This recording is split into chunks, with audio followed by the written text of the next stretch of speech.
No beer and no wine make Delver something something.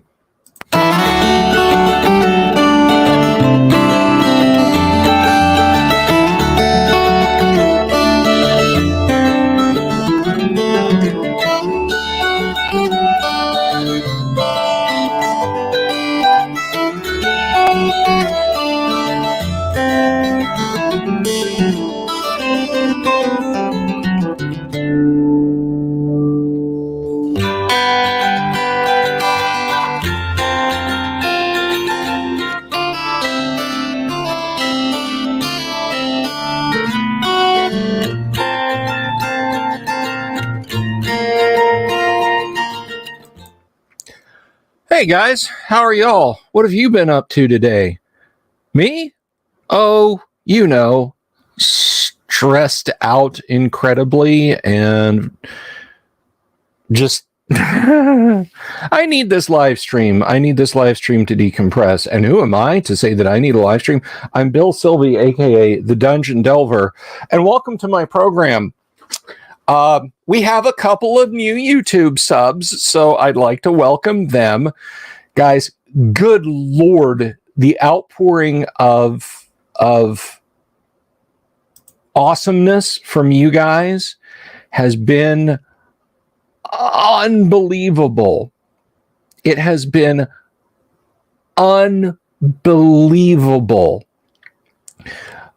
If you're just stopping by, like, if you're like, okay, who is this hairy lunatic who has been lighting up YouTube with talk of what's going on with the OGL and Wizards of the Coast?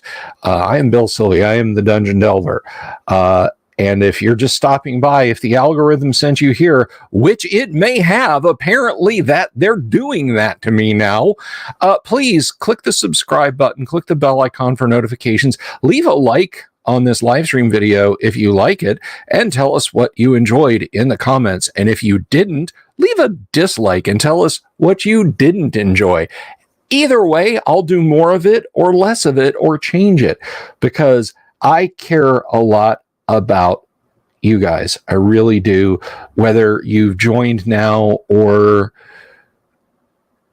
almost a decade ago, thank you so much for sticking around. So it's been a day, and there's another video coming after this one, after the live stream tonight.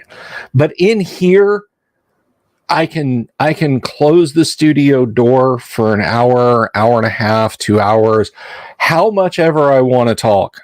And I can just hang out with you guys and we can put our feet up. Thank you, Raven. Thank you very much. I will keep doing it. And let me tell you guys, the crab is not flipping you off. He is pointing. If you want to support this channel through Patreon or Subscribestar, we have those. Content is coming. Short adventures, separate videos, all kinds of fun stuff. If you want to support the channel that way, if you just want to do it once, guess what? We have super chats turned on. You can do that, but that's up to you. That's up to you if you want to do it. The best support that you can do is two things. Subscribe, click the bell icon for notifications. Those are part of a thing. There's like one A and B.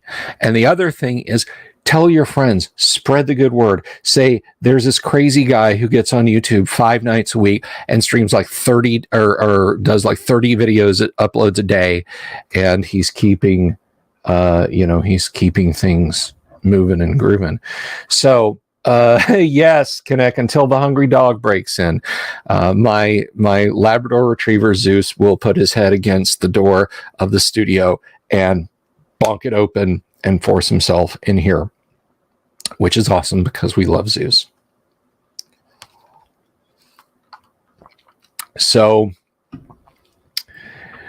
yeah, it has been a super stressful day, and believe it or not, talking about the nonsense going on with Wizards of the Coast and then coming to hang out here with you guys is really, it is relaxing. And I am humbled and honored by the, oh, you're quite welcome, Fuchsia, by the outpouring of support you guys have shown me. I mean, 13 folks hanging out, waiting for the stream to start, 20 now. It was up to, we had like 130 people in the stream Monday night, and it was just nuts. It was just nuts. And you guys, it's just super awesome. And I appreciate it from the bottom of my heart. What we do around here, okay, I don't just sit here and groan and mauled about Wizards of the Coast, okay? That would make me a very boring YouTuber, I think. If you go all the way back to the first video I ever put up on YouTube, you will find me talking about Keep on the Borderlands, sitting over in that corner with my little tiny desktop webcam and using its audio and talking about Keep on the Borderlands, because I love, hey, Jorge, I love classic Dungeons and Dragons.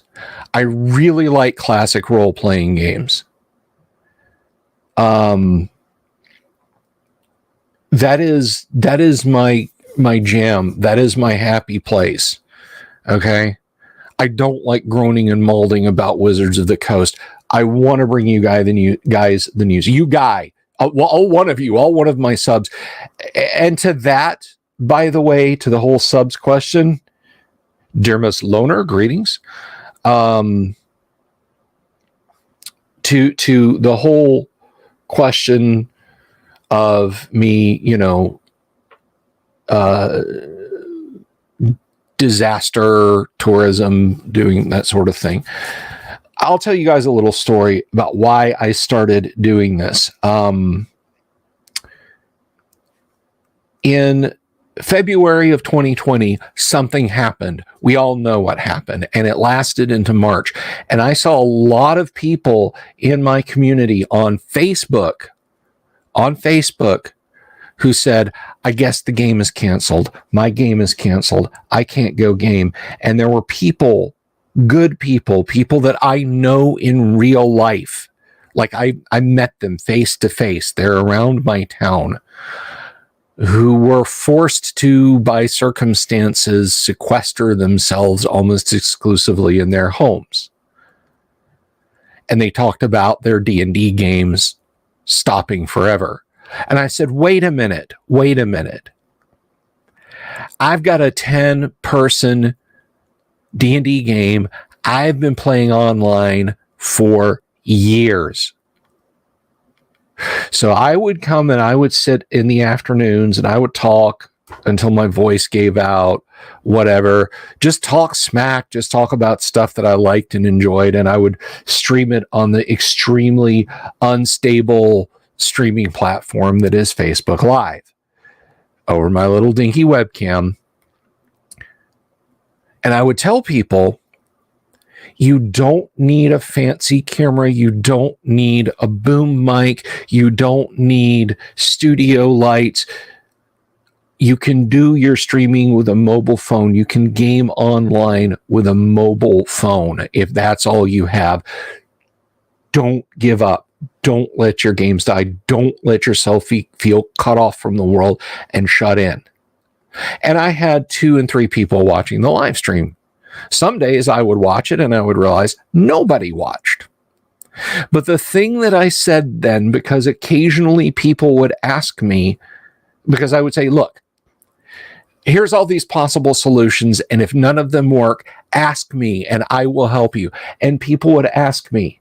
And there were times when I thought, well, nobody watched today, so I'll just quit. And then I would get a private message on Facebook or an email or a text from people that I knew here in town saying, hey, you said I could ask if I needed help doing this. How do I do this? And so I would help people do virtual games as best I could. I would lend a hand wherever I could. And I said at the time, and I meant that, and I mean this, if there was one person on the other side of this camera who said, I'm alone, I'm cut off because of this situation, because of whatever situation, I would sit here and I would talk to you. It goes above and beyond any edition of D&D, old school, new school, war game, role-playing game, or just the need to talk to somebody, just the need to connect to another human and hear them say, I know just how you feel. And that's what I did. And that's what I did. And that's what I've been doing. That's what I've been doing since 2020. And so it stands right now. If I look at the total whatever, it's 2,985 of you people. And I am sure there are folks who are, because people used to tell me, man, if you go to YouTube, I'm not following you. Because I used to dual stream here in YouTube. But if they said, if you go to YouTube, I'm not signing up for YouTube. Or people who say, yeah, I'm going to watch you on YouTube. And, you put the links up on Facebook and I'll watch your video. But I'm not getting a YouTube account. Okay. So I get that too. But ostensibly, 2,987 people now watching the show. And I am humbled and I am honored that you want to hang around with me. I've seen comments under the recent spate of videos to the tune of, you've got to subscribe, man. You are the only person, YouTube sent me to your page and you have got like the straight dope, the news, your passion, whatever. Guys, thank you. All right, there's a lot of people tweeting and TikToking and YouTubing and Facebooking and live journaling, I guess, still, maybe if that's a thing. And they're covering it, and probably with like better technical stuff than me.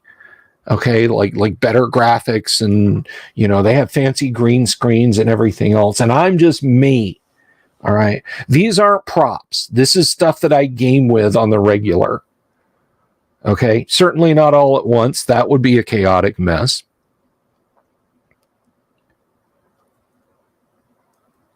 But regardless, thank you all. Thank you from the bottom of my heart. Thank you so much. So much. I will try to be here with you guys. And look, I'm gonna say, I'm just gonna say this. I'm gonna get this out in the open. This thing on YouTube for me will not last. This summer, when I'm back to getting, a couple of subscriptions on a day, couple of days go by, no subscriptions. Maybe I say something that trips the algorithm just a little bit and I get 5 on a Friday and then none on Saturday and a couple of unsubs on Sunday.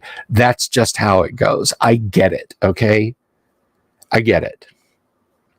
I'm not trying to become a YouTube star. If I woke up tomorrow and had 1.5 million subs on my channel, I don't know what I'd be able to do with that. Like how we would keep those people's interests. So,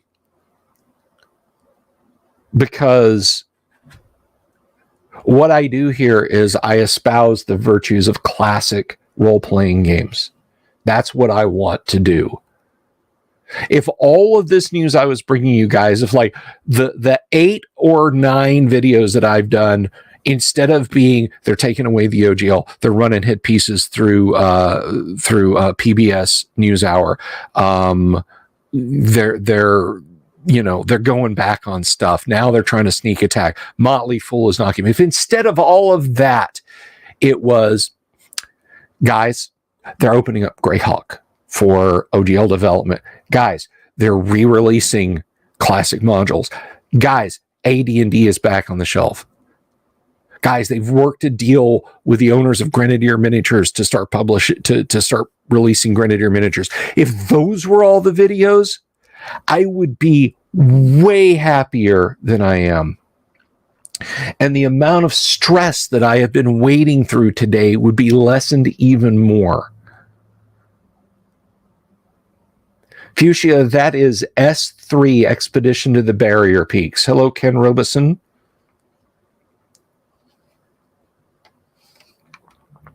I could fix the VW, Robert. I could fix the VW. That's one of the big stressors. My car almost blew up today. Hashtag thank you, VW. But I'm here now, and we're going to talk about we're going to talk about good stuff. We're going to talk about happy stuff. And by the way, we're not playing AD&D tonight, Bob. We are playing AD&D next Tuesday night. We are talking old school gaming. No, Bob, it is gas.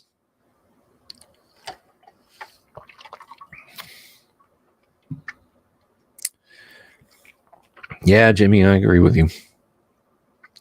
Anyway, I missed your comments. Ken Robeson, what comment did I miss? I will keep my eyes on the live stream so you guys can tell me, or maybe I can just click up because it's not Ken Robeson saying hi, Connect. Hi, Ken Robeson. Okay. Oh, Ken is asking about, no, there's no 3.5 material back here. I sold off all of my stuff that isn't classic D&D. I found someone who was very keen to purchase it, and so I let it go. Look, and I hope they're happy with it, and I hope they enjoy it. Oh, were you commenting on Twitter there, Tech? Technoscan, sorry. I gotta check out Old School Essentials. A lot of people are telling me Old School Essentials, go to Old School Essentials. I'm not leaving AD&D, all right? I love me some AD&D. All right. Whoops, wrong side. I love first edition AD&D. It's my jam. But I can give OSE a look. Maybe there's something in there I can mine for ideas. I'm not afraid of that. I'm not afraid of that at all.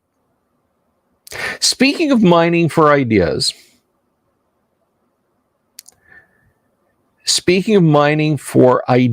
I want to share with you guys the last thing in Murphy's Rules. Well, the second to last thing, because the back cover is kind of its own thing too. I debated whether or not I would do the last page of it, because it seems to be a hot button topic today, even though the person who wrote it, she was very tongue-in-cheek and happy-go-lucky about it. So, you know what? I say let's go for it. And if somebody gets their shorts in a knot about this, I am genuinely sorry. I am not trying to preach the merits or lack of merits about this either way. So with that said, we're going to read this article together and we're going to have some fun. This is going to be fun.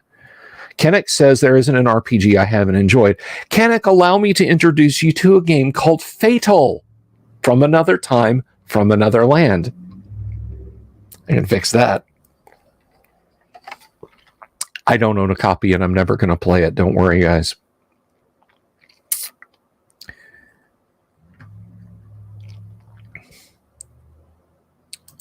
We're not about to see 1980s game design. Super chat me if you don't want me to talk about Fatal. $20 in super chats will stop me from talking about Fatal. No, I'm not holding you guys hostage. Wow, 30 people on. Welcome, everybody. This is not 1980s game design. This is 1980s game opinion. So I'm going to share this with you guys. And Kanik, I would like you. Oh, Kanik, you don't. Even death can be fun. No.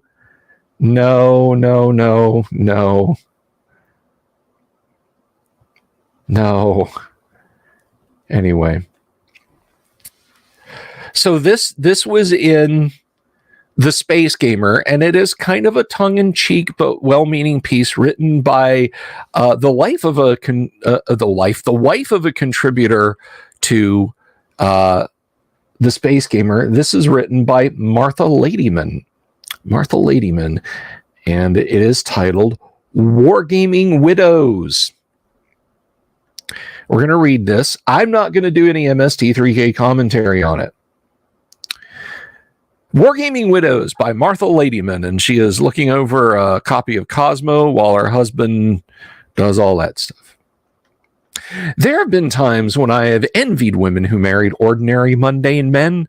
All they have to fear from their husband's night out with the boys is him coming home with one too many beers under his belt or suspicious blonde hair on his shoulder. I married an adventurer who sneers at danger and laughs at death every Friday night. Week after week, I lie awake until early morning, listening for the sound of the step at the door, the key in the lock, the clink of chainmail in the living room. And I worry, what if a blue dragon attacks him? He's barely recovered from the Hellhound assault last week. Could he manage a band of berserkers? And there were reports of jackalware in the neighborhood. Gonna scroll here. I have the worst mouse. A wargaming widow's shoulders must be broad to bear the burdens of carrying on at home while he's away. She must keep a constant vigil against the worried, the nosy, and the mainly meddlesome. Daily, she will face the coalition of concerned parents and in-laws. Their number is few, their tenacity is legend. First, they feel out the situation. Is David out gaming again, dear? Then a few feints. Isn't he a little old for that sort of thing? When is he going to grow up is a favorite, as are the arguments of responsibility and the shouldering thereof, duty and mowing the lawn and fixing this place up before it falls down around her ears. And finally, the thrust. The thrust. When are you going to stop this nonsense and get that boy to settle down? I stare at the phone in disbelief. You want me to tell a 13th level mage no?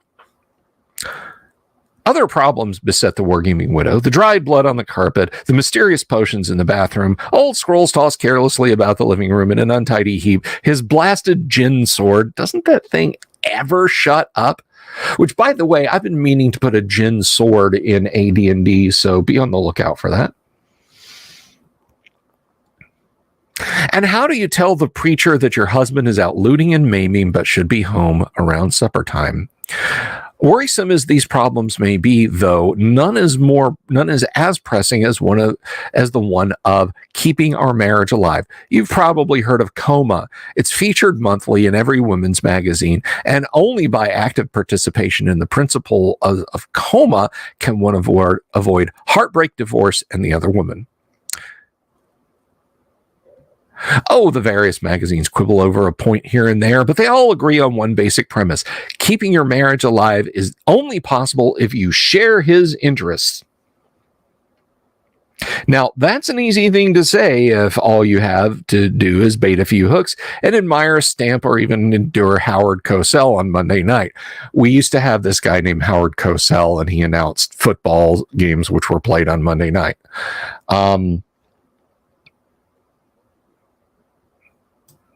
But frankly, killing orcs was never one of my strong suits.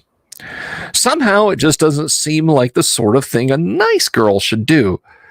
But how I've tried. I sit in rooms filled with boys too young to grow beards, whose only desire is to maim and destroy. You open the door. Inside are 150 goblins armed to the teeth. What do? I draw my sword, rush in, and start swinging. I've guided starships through hyperspace, tanks through Germany, and foot soldiers through medieval England. I've nuked entire civilizations out of existence without batting an eye. I've sat through dozens of conventions armed with too little sleep, too many McDonald's, and an IV of Dr. Pepper attached to my arm. And I've come to a major conclusion. Nuts to good housekeeping. Stick it in your ear, Reader's Digest. Flake off, Ladies' Home Journal. The universe seems to be quite conquerable without my help, and frankly, I'd rather go bowling. So now I sit and watch Dallas and Love Boat and wait for my adventurer to come home. I'll help him out of his armor, clean his sword, pour a healing potion down his throat, and send him to bed, where he'll sleepily describe battles fought, causes triumphant, and the jewels and gold and pairs of dragon ears he'll bring home to me next week. Perhaps I don't envy those normal women with their mundane husbands after all.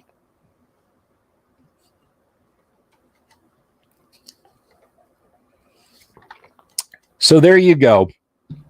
Martha Ladyman's opinion of her husband David's wargaming as written out in Space Gamer Fantasy Gamer. Now, over to the left, because some of you have been reading ahead, we have this piece. Banana Quest. It is January 1942.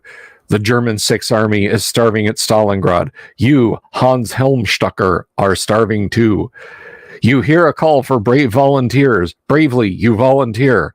Somewhere underneath the underworld, underneath Stalingrad, the Russians have cached a huge store of provisions, including 2.5 million bananas. Only you, Hans Helmstucker, can find the bananas and save the army. I don't know if I'll get flagged if I say that. Banana Quest is an innovative game with rules for NKVD, other VD, mines, ore deposits, exploding sewer gas, and 7 mythological Russian monsters. All this in a geomorphic box with 98.5 counters, a 2-color 8.5 by 11 map, 4 pages of rules, 10 pages of errata, and 2 3-sided dice. Only available from Galgem Games, and we have our lovely looking icons there.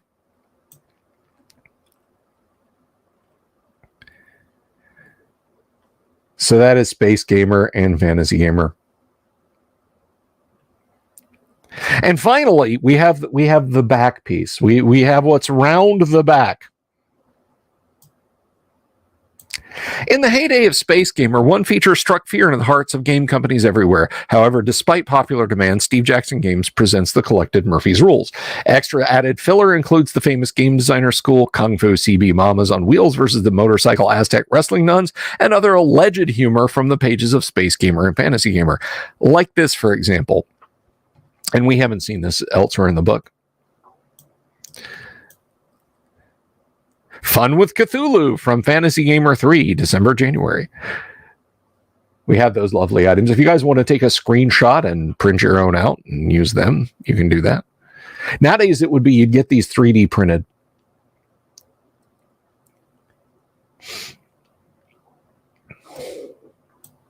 You'll be the envy of your friends when you appear at school, a party, or just about anywhere with the dread Cthulhu oozing out of your pocket. Just cut out these lovely tentacles. Don't worry about cutting right along the lines. Cthulhu and his minions exist on another dimensional plane anyway. They'll never know the difference. And if they do, you'll never have to worry about cutting on the lines or anything else again.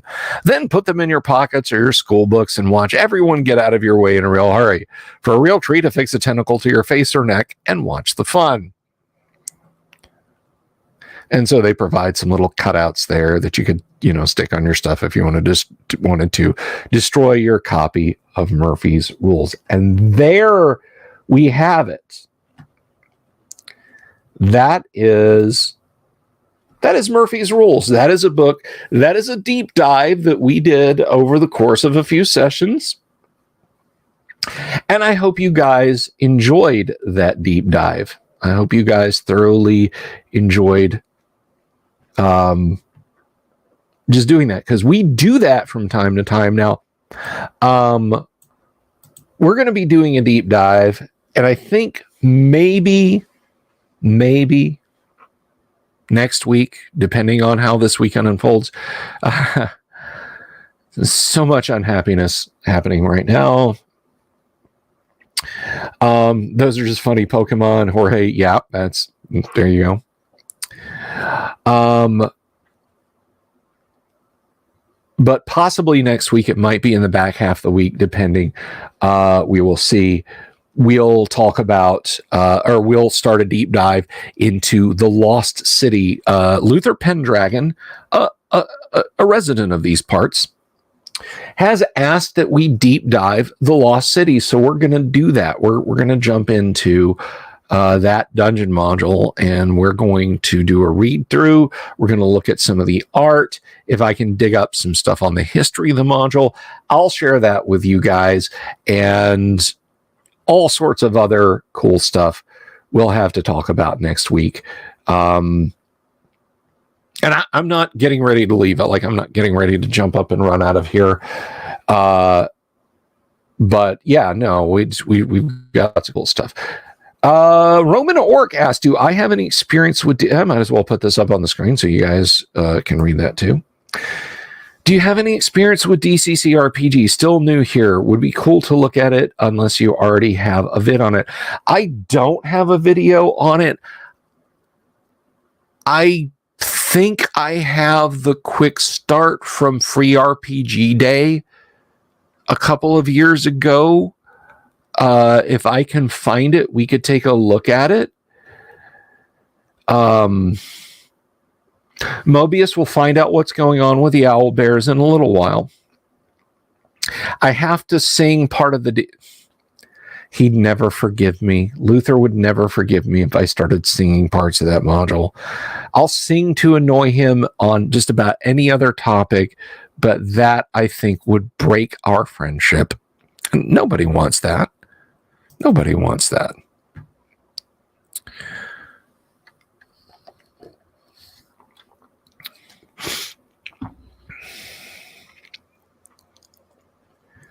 So,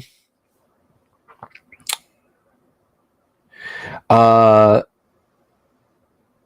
Loner says, considering what is happening, I run more Vampire the Masquerade games. Well, that's cool. That's cool. Vampire, I played it a little bit. It was good to role play with friends. That is, in general, like it is always good to role play with friends. The game didn't scratch my itch that much.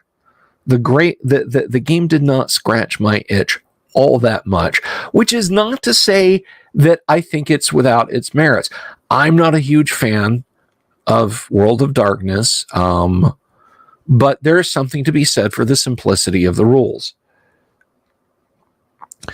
Viking Hack said, I can sing it. Luther hates me anyway.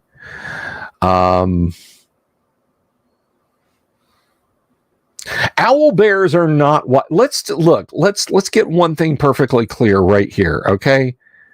All right. You folks who've been owl bears are wise. Look, I'm gonna disappoint. I'm gonna break your hearts. All right. I want to show you something because you need to see this. First of all, the thing with owl bears on the show, owl bears are just cool monsters to DM, but the reason we have an owl bear themed closing credits music is I have a buddy. I have an internet buddy. He's a friend of a friend, but he's a swell guy, and we've had him on the show before from the great American Northwest up in Seattle. And his name is Bob Antone. And he is friends with a former, hopefully again in the future, player in my Monday night game, Jeremy Rule. They are in a band together called Tinkham Road. That is pretty cool. You should check them out. Look them up on the web. I don't have anything to hand because I didn't realize I was going to wind up talking about them. But Bob is fond of cryptids. And so I had Bob on the show one night, and we talked about things D&D. His boys have played D&D and so on. But before then, I jokingly said to Jeremy one night, that may happen, John David. That may happen. But I jokingly said, the drink tonight, I'm just drinking water. I'm just staying hydrated. I put down a large portion of a bottle of wine last night, and I was a little sticky this morning, so I'm just on the H2O. Thank you, Viking Hat. Yes, check them out. But anyway, so Bob came on the show, and we talked, and we had a lot of fun. You guys, just look up Bob Antone in my search stuff, and so Bob was on. But before then, I told Jeremy, I said, "Hey, you ought to have him come up with a song about owl bears." I was probably a few beers in when I messaged him.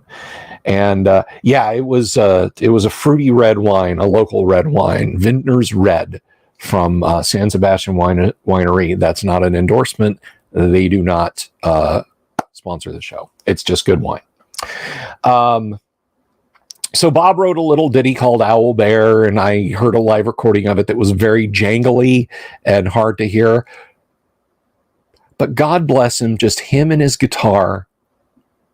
He recorded Owl Bear and gave it to me. The song belongs to me, and so I put it on the closing credits for the show. But let's talk about wise owl bears for a moment, shall we? Let's look at this. And I apologize to anyone who joined and expected me to go Pompeii about Wizards of the Coast today. The short videos are covering that better than my rambliness. Bill Allen asks me, though, before I talk about owl bears, any chance I would run some of the old TSR games like Top Secret or Star Frontiers? You love that Gamma World. The Gamma World session is a Gamma World campaign. Star Frontiers and Top Secret, I have Star Frontiers sets. I would absolutely run Star Frontiers. I have no Top Secret, Bob, but I could be compelled to acquire it and run it someday. So, to answer your question, yes. Anyway, owl bears. Somebody said something about owl bears. They're wise.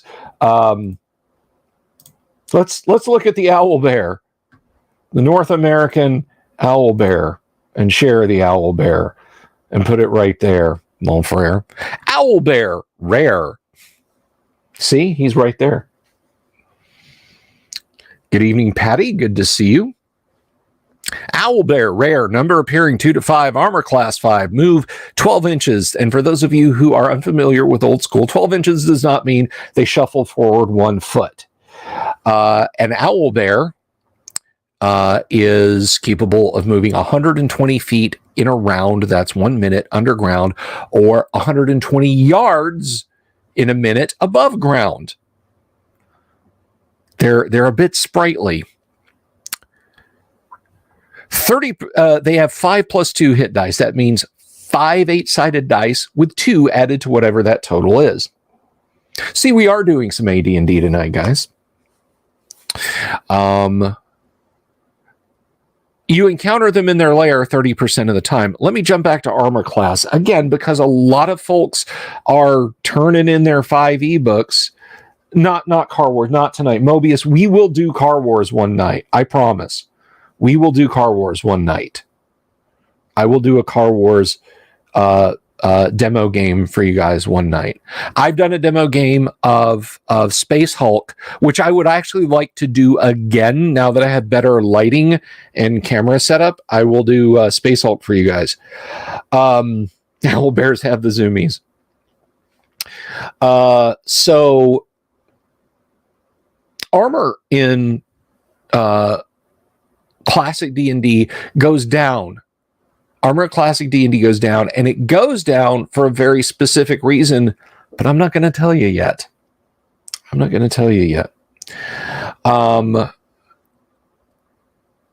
So Armor Class 5 is middling. It's about like a guy wearing chainmail but not having a shield. But in the case of the owl bear, that armor comes from fat, feathers, hide, and general toughness. Bob knows why.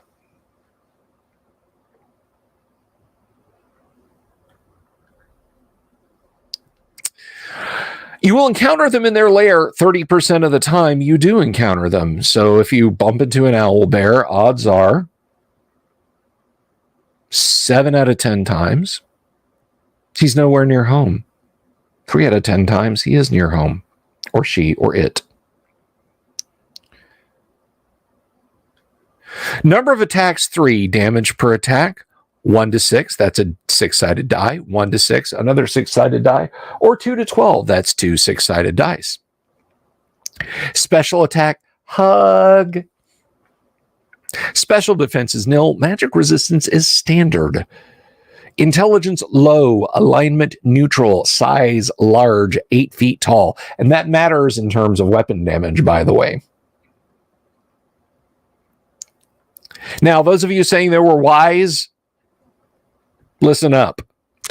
The horrible, those are the first 2 words of its description. The horrible owlbear is probably the result of genetic experimentation by some insane wizard. The horrible, insane wizard. Not nice. These creatures inhabit the tangled forest regions of every temperate clime, as well as subterranean labyrinths. They are ravenous eaters, aggressive hunters, and evil-tempered at all times. Hey, Mr. Owlbear, how many licks is rip? He just grabs you and tears you in half like a popover. They attack prey on sight and will fight to the death. So if you're like, oh man, it's 3 owlbears and one of them's been killed already, so I got to figure out the morale rules. No, you don't. Owlbears want to eat you. That's all they want. The owlbear attacks with its great claws, 2 inches long on large males. Its snapping beak, and then grasps a victim and squeezes and bites it to death. If it scores a paw hit of 18 or better with either of its forelimbs, the owlbear has dragged the victim to itself, and the opponent will take an additional 2 to 16 points damage from the hug that melee round and every melee round thereafter until the owlbear is killed. Note that if the armor class of an opponent is such that 18 is insufficient to hit, then the hug is not effective and no damage is taken. They bad.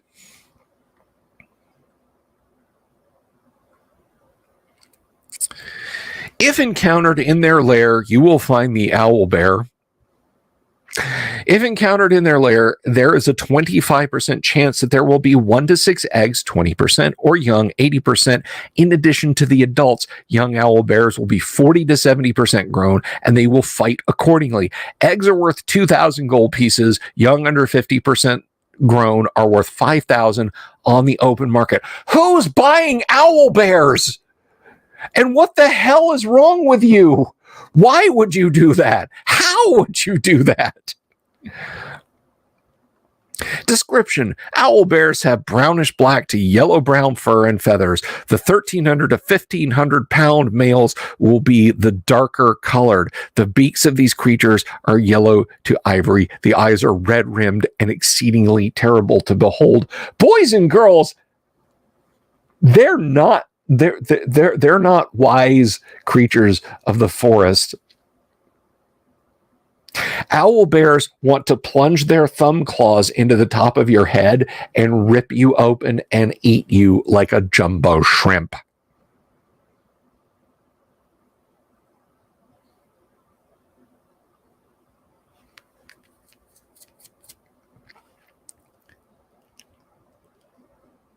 They are not nice. Sane wizards are buying owlbears.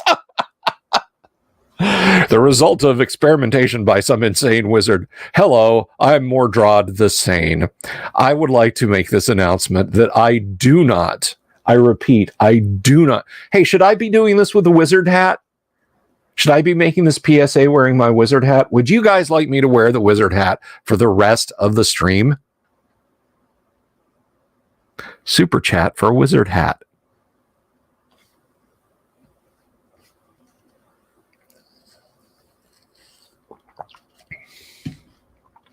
I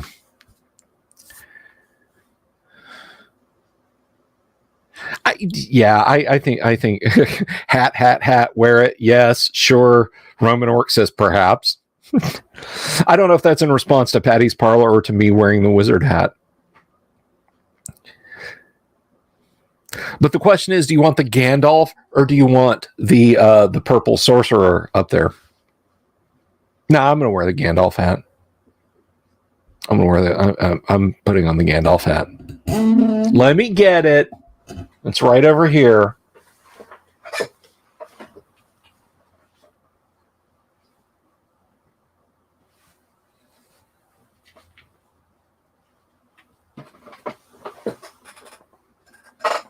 There.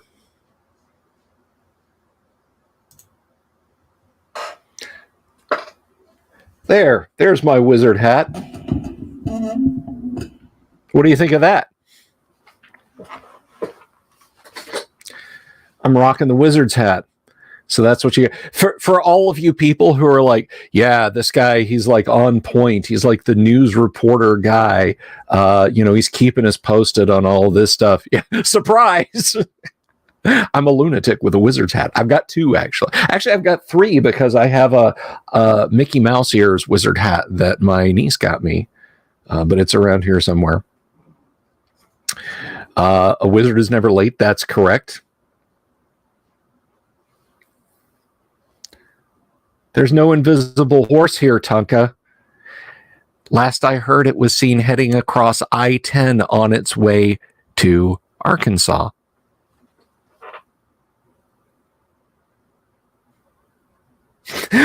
Exactly.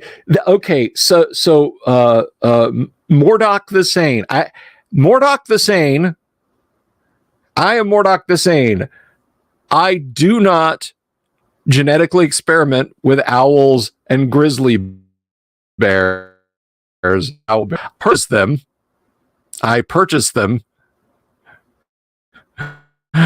from Galnog the Bull, who brought owls and bears together.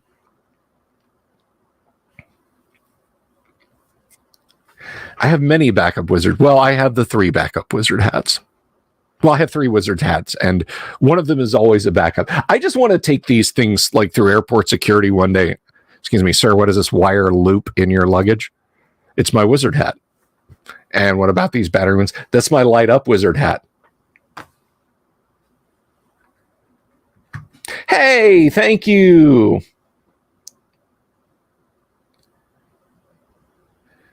LZ Radar. I can't really. We're going to say LZ Radar.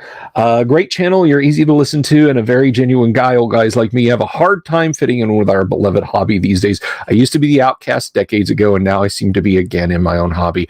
Well, that is a shame, but thank you for the super. I really appreciate that. It's Mordock, not Murdoch, but Damien, yes.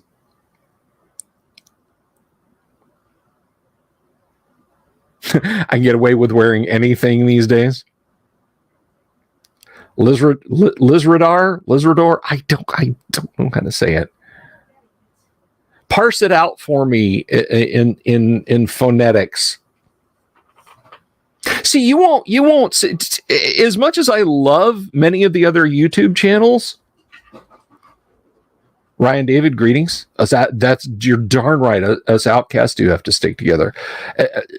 Is like it is. Well, it's Iggy Pop, but is okay. Is gotcha.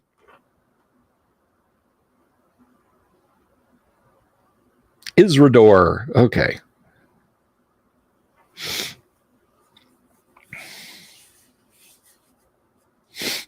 Ken Robeson, exactly. Mordock the Sane buys a nice hat.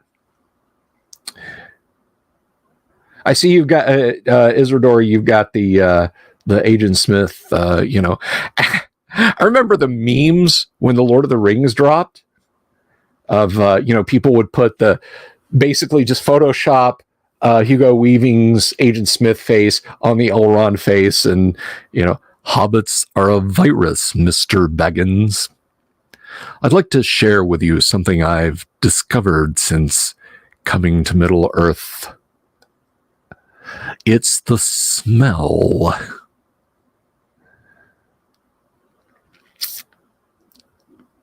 Thank you, One Mad Apple. Yes, I quite like my Gandalf hat here.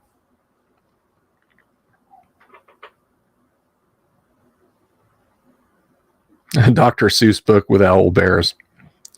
That almost seems like a Seussian being there. Thank you, Wistmore. You see, player characters are a disease, a cancer of the campaign world, and we are the cure. Agent Dungeon Master or Dungeon Master Smith, whichever. Don't Google Dungeon Master Smith. You won't find what you like. The eBay listing says Gary was an author to S3 Expedition to the Barrier Peaks. Yes. Yes, Gary. Fuchsia. Darling. Hey, Cerebral Parasite. Thank you. Thank you, Cerebral Parasite, for the $5 super channel, the OSR. That's right, Power Brother. It's the hat. The hat is bringing in super chat. Super chat hat.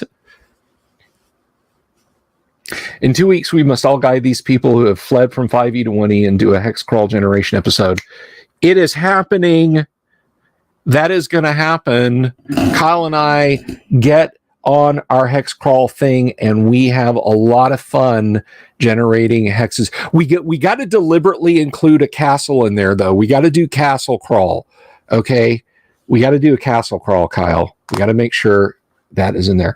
So Fuchsia was mentioning how floored they are about Bob, if you played 1E and 2E, you are the old school, okay? Stick with 1E and 2E and just kind of take from the buffet of new, old stuff that's out there. Even my modules, the things that I have out there, Lost Crypt, Temple of the Sun, and Elemental Moon. You can buy all of those from two different publishing companies, Hellebard Games and Frog God Games. Lost Crypt is a module that I worked on for Gary Gygax before Gary passed away. But anyway, so Gary, if you think of a classic D&D module, a truly classic D&D module, Gary wrote it. Keep on the Borderlands, a Gary Gygax classic. Village of Hamlet, Gary Gygax. Temple of Elemental Evil entails the Village of Hamlet, but that was largely worked on with another author. Which between 1E and 2E is a better place to start? Start with 1E. And here's why you don't want to get the drink from a fire hose thing. There is stuff up in the high end of 1E's development cycle towards the changeover to 3E that is very, like, it's a lot more stuff. If you start simpler and work towards more complex, it's better, Roman Orc. And I hope that answered your questions. But anyway, to move on, Village of Hamlet is Gary. Temple of Elemental Evil is largely Gary. G1 Steading of the Hill Giant Chief, Gary Gygax. G2 Glacial Rift of the Frost Giant Jarl is Gary. G3 Hall of the Fire Giant King, Gary. D1 Descent into the Depths of the Earth, another hit from Gary Gygax. D2 Shrine of the Kutoa, Gary Gygax. D3 Vault of the Drow, Gary Gygax. Now, the conclusion of that series was to have been penned by Gary. The why of why that didn't happen is is a long story. I've had this sick hat for a long time. Raven, have you not seen the hat before? What is my impression of Ready Player One? I didn't like the book when I first read it. I have come to like it. When I first read it, I thought it was just herble gerbil pop culture references. I have gotten a little bit kinder to it.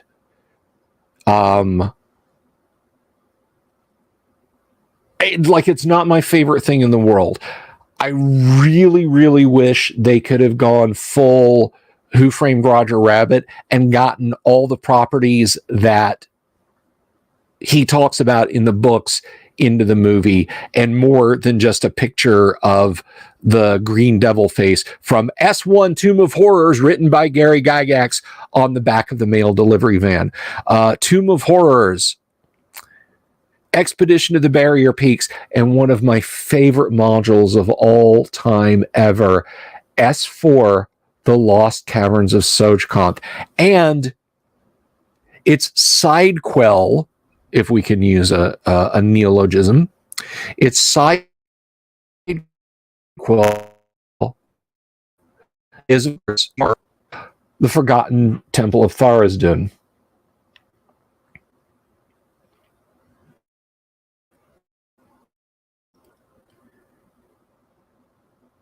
So,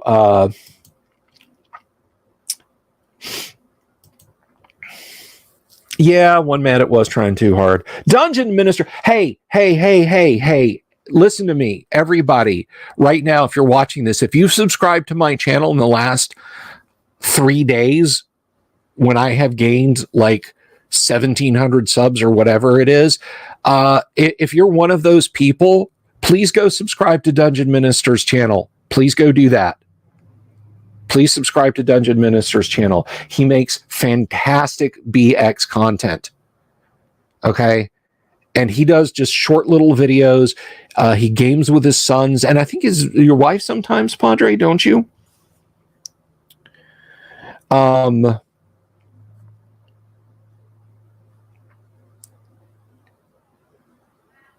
anyway, so what other classic Gygax modules? Gosh, there are Isle of the Ape, Mordenkainen's Fantastic Adventure, which was written with Rob Kuntz.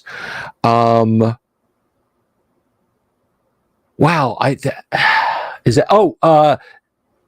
Beyond the Magic Mirror and Dungeon Land. Beyond the Magic Mirror and Dungeon Land.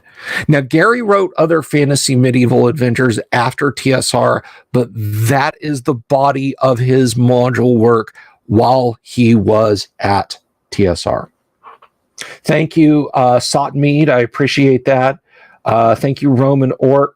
I really appreciate that. One Mad Apple, excellent. Yeah. Michael, you mentioned Christina Hendricks for live action Jessica Rabbit. There is a model, and I have gone completely blank on her name. She's a quirky, fun-loving person, and every Halloween she does amazing costume stuff. She did Jessica Rabbit a few years ago.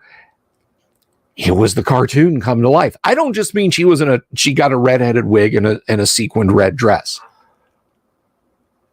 But imagine the cartoon not changing into what you would think a normally proportioned human would look like, stepping out and walking around. Pilgrim Media, thank you so much. Hail from Tampa. Hail to Tampa. The city on the coast. The city of the big pirate ship. Much love for my Tampa brethren. Sub to Dungeon Minister's channel. You can just find him, The Dungeon Minister, on YouTube. I want to do more collab stuff with you, Dungeon Minister. So we can do that, hang out more. Michael, you're in Largo, that's right. We have a big Florida contingent. Doomsword is down here. Michael Connor is here, and there's some other people I'm forgetting. So thank you again, Pilgrim, for the super. I really appreciate that. That's super awesome. That is great. That is great. So does that help you, Fuchsia Cone, understand the breadth and the depth of Gary's of Gary's working in AD&D? I mean, he created the Dungeon Master's Guide, the Monster Manual, the Player's Handbook, Monster Manual 2, all of those modules that I mentioned, original Dungeons and Dragons, of course.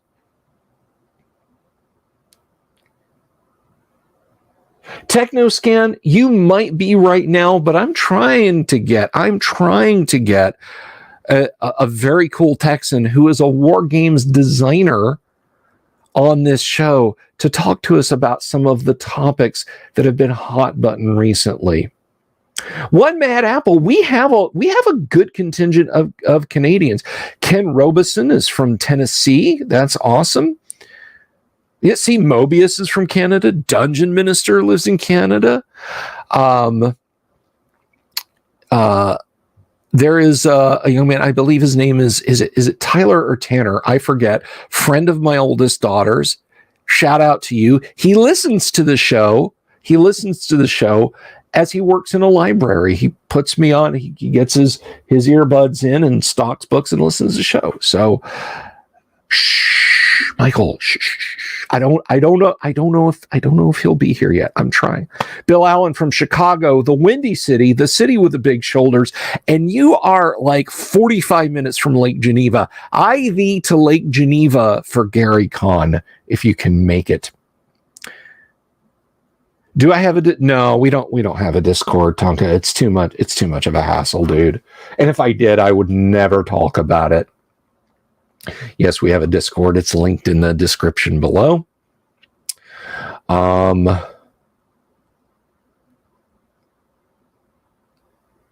Nebraska, Bob's out in Nebraska, Cornhusker State, heart of America, Virginia to California to Texas. Well, we'll just cue up Johnny Cash's rendition of I've Been Everywhere for you, collecting.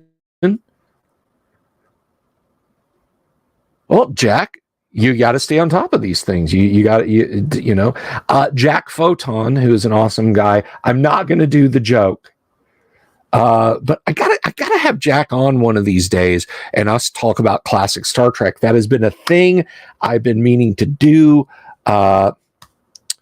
Kennick, I cannot come to Gary Con. I do not have the wherewithal to go to Gary Con. I appreciate the invite. That's very sweet of you. But there's no way I can make it. It's just how it is.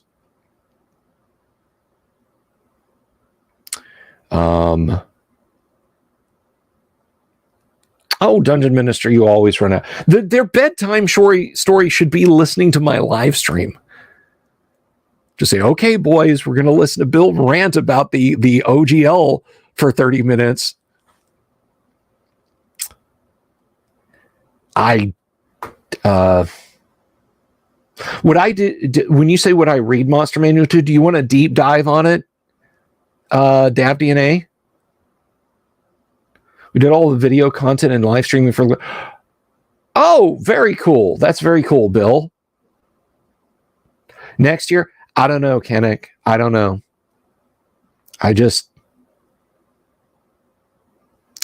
What would that take to make it? To make it to Gary?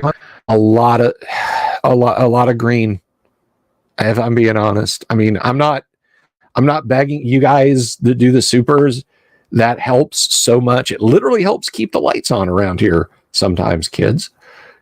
Super chats and subs on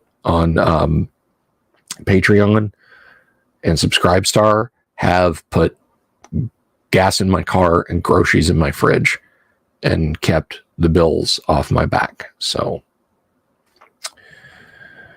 Mike Nymart says it would put people to sleep if I read from the Monster Manual 2. Ryan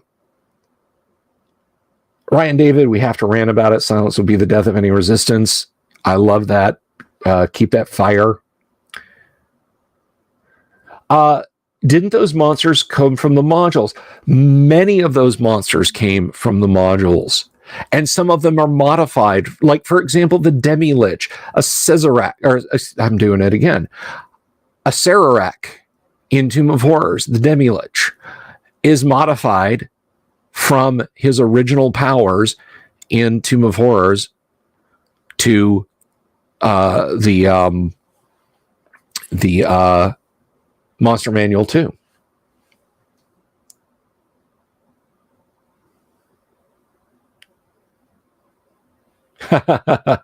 Nice. I'm D&D's answer to Mini Pearl.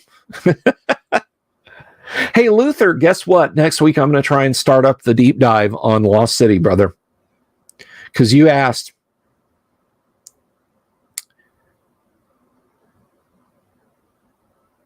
No, Fuchsia, don't apologize. Don't apologize. Do not apologize. Okay? Never apologize for me. Never apologize to me for not super chatting or donating or whatever. Your subscription and clicking the bell icon for notification and spreading the word of this channel is worth its weight in gold. Okay? So thank you.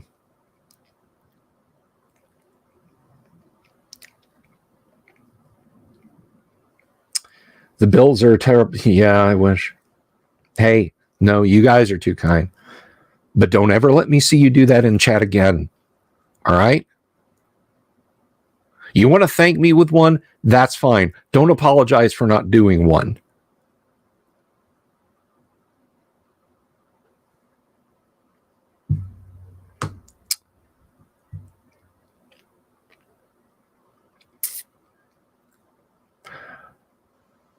But anyway, because here's the thing. Remember back earlier on when I said that I would do this if there were just one of you?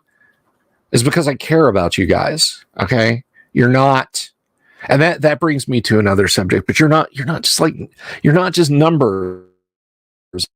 Okay, just 2008, boys and girls. We are at 3008. We have crossed the 3,000 subscription line. YouTube can't publish, by the way. I got a congratulations on getting 2,000 subs notification today from YouTube. But you're not just numbers to me, okay? And 3,000 people is a lot. I can't say that I know you all, and I may never know you all, but that you've decided to sit here and listen to me. Yeah, Viking Hat. We started this expecting no numbers. That's right. By the way, Bill, Alan, thank you so much for the super, my friend. Thank you. Phil Foglio at Gen Con signed a couple of books for you. Nice. Phil's a treat. I will keep up the awesome content. I'm sorry I couldn't pronounce that right. I'm too tense.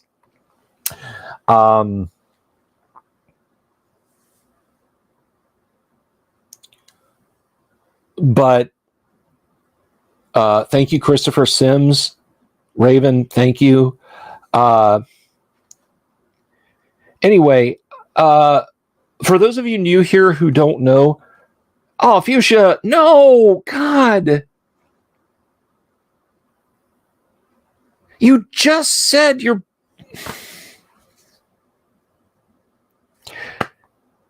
I won't be hurt if you take that back, and I'm putting that up. Super chats go up. You'll apologize in a super chat for not super chatting more. Don't. I've super chatted dudes $2 before, okay? Because it's all I had to spare.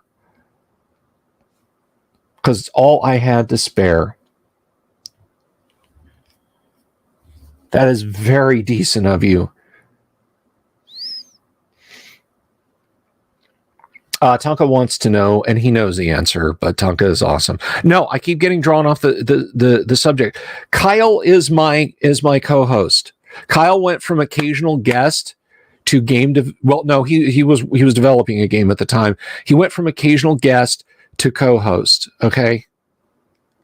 I'll tell you guys a little story about Kyle. My mother passed away in 2018, and I got a lot of I'm sorries, a lot of pats on the back, a lot of hugs from friends, and all of it meant something. But Kyle, who knows me from forum posts where I'm kind of an asshole, we're past the watershed. I can say a dirty word every now and again.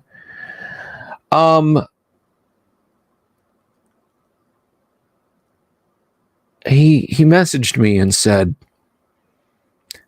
if I were there, this would be when I would come and I would sit with you tonight, and we'd sit together. And I know what that means. Kyle's more than just my co-host on the show. Kyle's a friend. We're separated by an entire planet. We could make an Earth sandwich together, Kyle and I. You know, lay a slice of bread on the ground and he'll lay a slice of bread on the ground. But Kyle, I mean it, brother. I really mean it. Monday night, when we had 131 people in the chat, and it was just pouring through. Silence, Bob. I did not come here to chat words with a witless worm.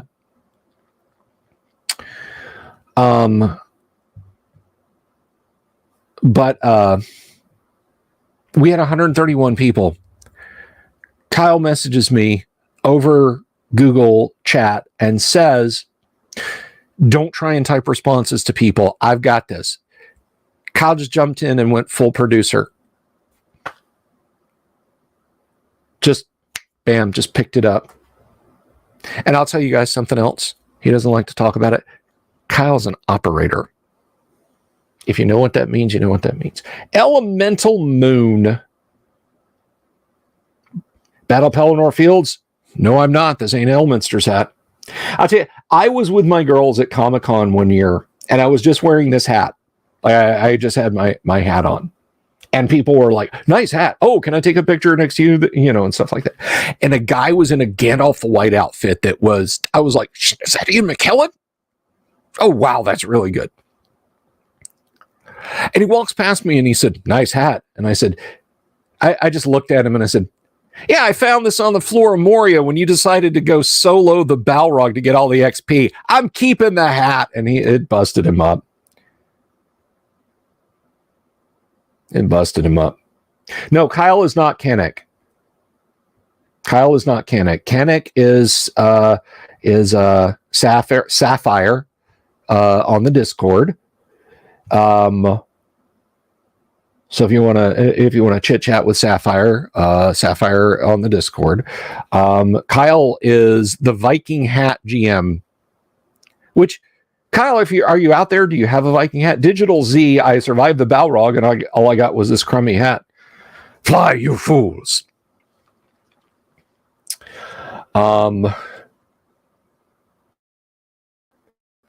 Kyle, about the live stream games. We play first edition Advanced Dungeons and Dragons live on this show. Critical Real. Because it's real first edition AD&D. I shouldn't bite their style. I'm sorry. But we do play first edition AD&D Tuesday nights at 9 o'clock Eastern Standard US. We do. Kyle runs, like right now we're wrapping up Classic Traveler. We'll see what he decides to run on the back half after we finish up Classic Traveler in February. That is on Wednesday nights. We usually start that pretty early. We start it right off. There's no preamble ramble. There's no show before the show. And then Friday night at 9 o'clock, we play, right now we're playing Classic Gamma World. We're playing Classic Gamma World Friday nights, and we have a pretty fun crowd for the Classic Gamma World game. But that may change. We may pick up another old school game on Friday night. So yeah, we have got We have got a lot of live stream games that we do. And guys, you've got videos coming from me. I've started a new project. It will be going forward. There's 2 videos already up. Tales of Tabletop Triumph, which is stories from the tabletop of positivity, not the, I got in a fight with a DM and he threw me out of his house and I lost $1,000 worth of D&D stuff. Not, the one player's creepy wife kept hitting on a guy that she knew was married. Not, not the bad stories, the good stories. I made friends with these people and I've known them since 1974 now. And this guy's a godfather to my children. This guy had never played D&D before, and he got his chance to play. And it's not just D&D; it's any role-playing game. So if you join our Discord, all the way at the bottom, there's a sub-channel down there where you can go in. The first one is just tale posts. Don't post in there. I post transcripts of each episode goes in there, and that's only me. El Messer, you were -2 in 1970. I was 4 in 1974, and I was planning to go to Lake Geneva and pick up a wood grain box set myself, but Gilligan's Island was on, and I had a box of animal crackers, so I said I'm good here in Georgia.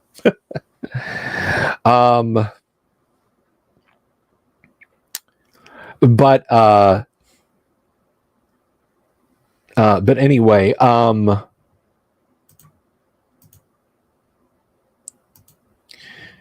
where was it? Oh, yes. No, I went blank for a second. I'm sorry, guys. I had a senior moment. Oh, Fuchsia, you're a shade, no pun intended, older. Skull Messer from Denmark.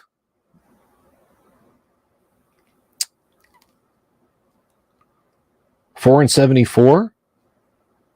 Didn't have a job to. I don't think my parents would have been OD like 75 or 76. They might have for the princely sum of $5, I think. And then the minute they opened it and saw like the naked witch drawing in there, they would have been like, nope. I lost my train of thought. If anybody remembers it and wants to direct me to it, that's fine. D34 DJ3D1 wants to join a WEG Star Wars game so bad. I wish I had more time. That's what I was talking about. Tales of Tabletop Triumph. And I got distracted. Tales of Tabletop Triumph. So we've got that content. Any news, any RPG news. Gary Gygax rises from the grave to terrorize the folk of Lake Geneva as zombie Gygax.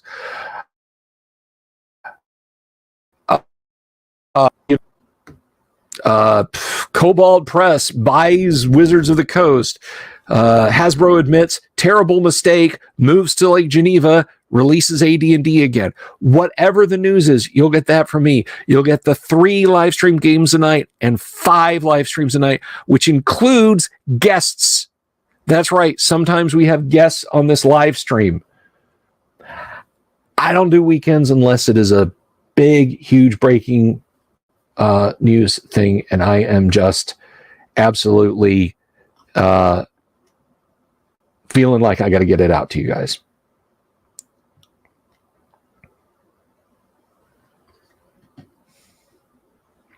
Oh, Dead Jedi. Oh, I see it now. Lead speak Dead Jedi. Now I got it's Dead Jedi. Thank you. Now when I see, I'll go Dead Jedi. Thank you for joining the Discord collecting. Or holiday events. I'll stream on holiday events because for the past couple of years we've done advent calendars. My wife got me a lovely Star Wars advent calendar one year. This year she got me one from Dudragao Gaming, which was full of holiday themed dice, which was so cool. And I opened up one. They're very short. You can go back. That Zombie Gygax was never in Futurama makes me sad. It makes me happy he wasn't. Zeno shoes. Behind my left shoulder. Ah! Oh, sorry, headphones user. What about my left shoulder? What is behind? The only way WotC could earn back all their previous goodwill would be to resurrect Gary Gygax and put him back in charge. Yeah, adding Zombie Gygax to my game now. Arises daily and can't be killed. Rolls D20 to determine area effective magic that shifts based on treatment of Zombie Gygax. Oh, yes. TJ wants to know if we're... Oh, this book. Hang on, I'll tell you guys about that book because that entails one of our guests, so to speak. Dead Jedi says, do I ever play any second edition Forgotten Realms based games? I have not. Dead Jedi. No. Once upon a time, way back in the dawn of the 90s, I played in a little bit of Forgotten Realms for a few sessions. So TJ asks about the 24-hour stream. The third anniversary, which is now, in my opinion, more of an event, given the number of subs this channel has skyrocketed to all of the sudden. We are now at 3,013 subscriptions on the channel. To celebrate the third anniversary, because I have taken all leave of my senses, I will do a 24-hour live stream. I will live stream for 24 hours. I will probably start early in the morning, or no, I'll probably start in the evening. Yeah, I'll start it in the evening so I can go to bed the following day. So 24 hours of me. I will probably live stream me playing some classic Doom. I've already decided I'm going to do that because, and I'm going to tell you this, don't worry, I'm going to get back to this, the Skylar Hernstrom book in a minute. Because the creators of Doom created Doom in the shadow of their first edition AD&D campaign. John Romero, John Carmack, Tim Hall, all of those guys at id Software basically rented a house and lived like frat boys while creating Doom. When they weren't coding or eating pizza or sleeping or drinking beer, they were playing first edition AD&D.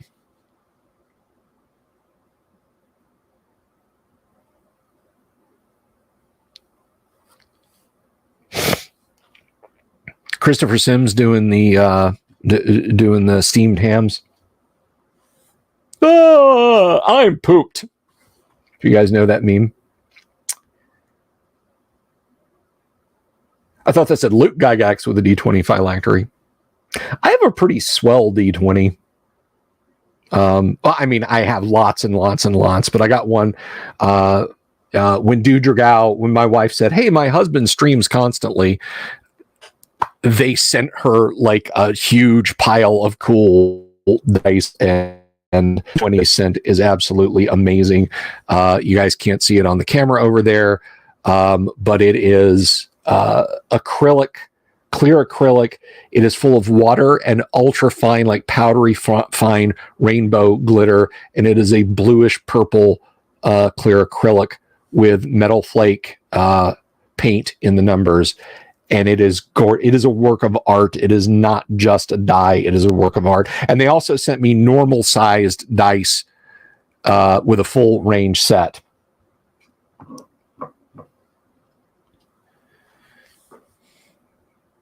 I don't know who's watching cover. Okay, so the book behind me.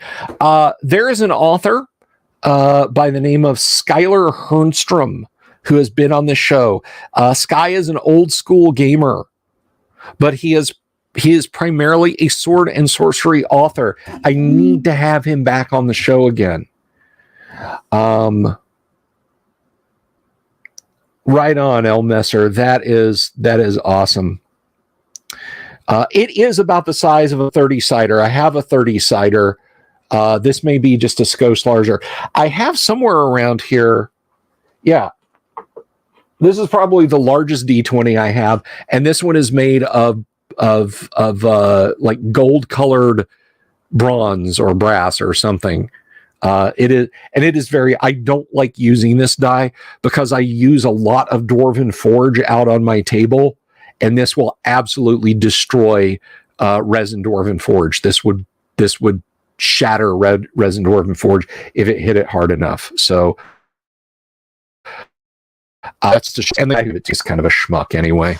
So it sits over there and mostly gathers dust. I've seen 100 ciders. The dreaded Zokihedron.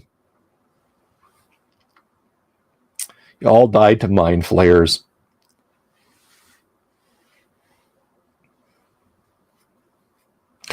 Like the trap in Indiana Jones. My Dwarven Forge set, the traps set, has the Indiana Jones boulder trap in it. It's so very cool. I'm just trying to catch up with all y'all's comments. Oh, right. Okay. So Skylar Hernstrom, sorry. He's an old school gamer. He is a sword and sorcery author. He's been on the show. He sent me these books. Sky Hernstrom is a fantastic sword and sorcery author. And this is an endorsement. I am endorsing him. Go to his book, go to his website. I will link it in a minute.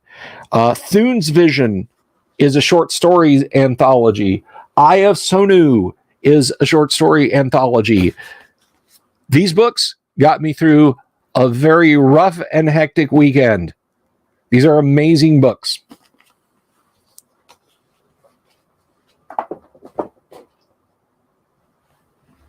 Jimmy says, we need to get me a pipe to really play. Can it just be decorative, though? Because I don't smoke, and I don't really like that. But Sky is one of the best living fantasy writers. Yes, he is. I'm gonna link to his to his website. Let's see.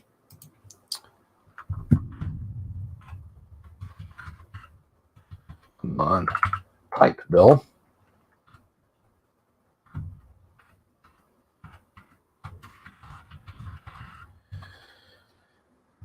All right. Oh yeah, it's very easy to find. It's this.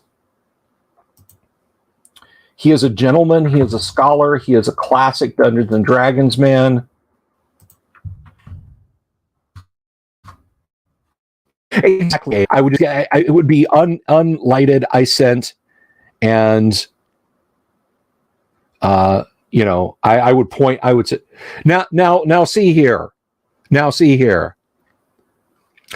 Those. Wait a minute. Hang on a second. Wait a minute. Hold on. Those Trek books you sent, please donate, give away, or sell them all. I'm releasing 4th edition. Well, I mean, I have given some to people, but I like them. I don't want to give them up. I know you're releasing a 4th edition, but until I can buy it, I should always keep these, can I? Okay.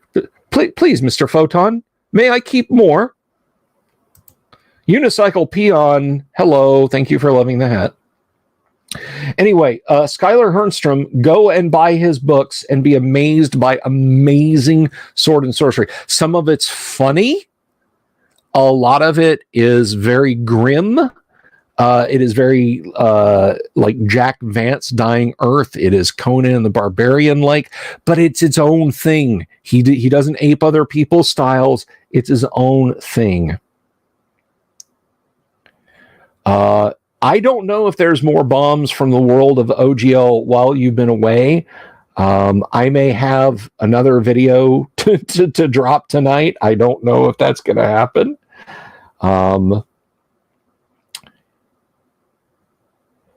Okay, well, Fuchsia, you ask a good question. And I will answer, what is my take on all the chatter in the last month or so about AI and how it affects module creation? I can't tell if this is a good or bad technology for us. For the harried dungeon master, honestly, I think it's a good thing. If you point it at the right tables, it's compressing a die roll into a single mouse click. And it's not like you can't go through and carve out stuff like, I really didn't want a room with 10 purple worms under the floor, and just delete on that. You can just delete on that. Just like you can any other online tool. I'm okay with it, Fuchsia. You did ask a good question. Jack Photon does fan stuff for classic Star Trek the role-playing game from FASA from back in the day, which I have a copy of. This is an incomplete copy. My copy is missing the space hex maps, but it is otherwise all together. And I like I rather like it. I like old things. Yeah, AI, it's a box of tools. Good or bad depends on how you use it, you know? You can go cut your neighbor's water main with a hacksaw. That doesn't make a hacksaw an inherently bad thing. Okay? So that's my take on it. 10 purple worms is barely enough for a Texas barbecue. Ew, I'm gonna eat worm. Think I'll go eat worms. Hey, 41 people in the stream. Welcome, everybody. This is a lot of fun. I don't know how to turn this thing off. I don't know how to stop. But I'll stick around for a while. I think some people come and show up just to hear the end credits or just like, whatever. When I see the screen go black, I'm just going to turn the volume back on and listen to it. Dungeon Minister, you say that about every dungeon monster you've eaten. Tastes like chicken. Seriously, we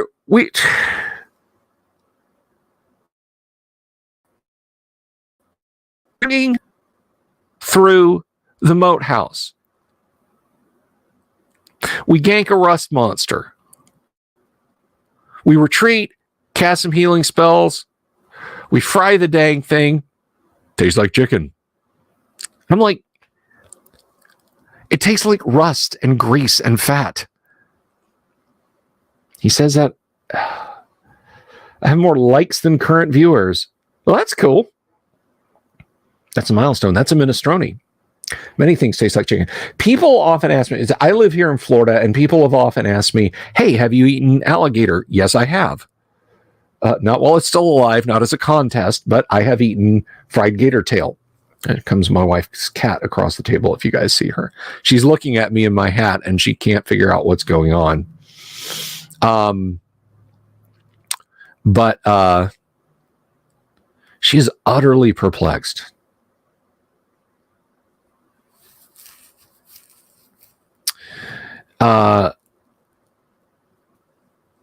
Make a chicken fryer out of the course of yeah, there you go. Yeah, signing off with 13 subs. Now it's over 36 on the video. Yep. But anyway, no, I have had a snake and I have had alligator. They don't taste like chicken. They don't. Alligator tastes like alligator. Gamey, a little fatty, but with a good, rich flavor. Snake is predictably kind of tough because they're just a big, muscular body. So no, it doesn't taste just like chicken. Bill says your older siblings live here in Florida.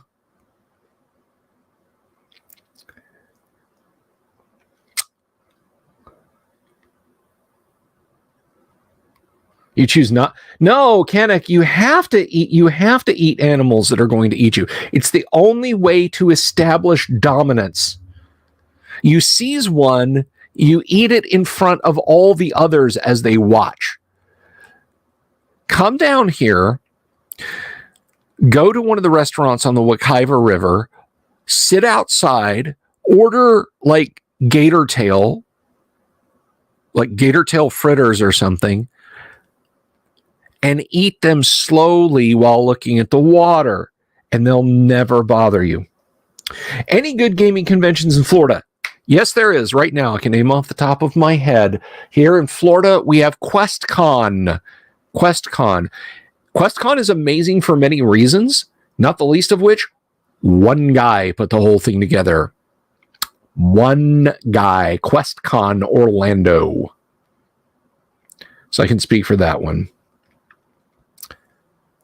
Seize an owl bear and eat it in front of the others as they watch. Establish dominance. That's right. That's right. Dungeon Minister, get out. You go back to your YouTube channel and you don't come back until we call you. I'm just kidding.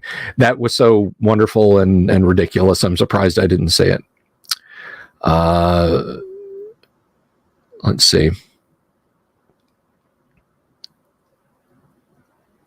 Now, my wife and my daughter, I should say, got me watching a YouTube channel called Binging with Babish. And he just cooks a lot of interesting stuff, but he does video game recipes.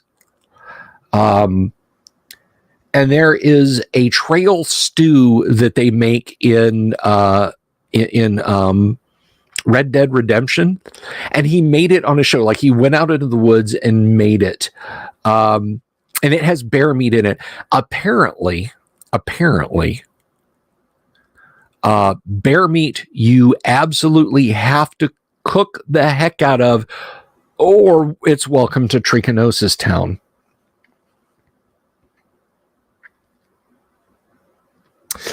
Oh, and by the way, speaking of guac, first of all, two things. Thank you, Roman Orc.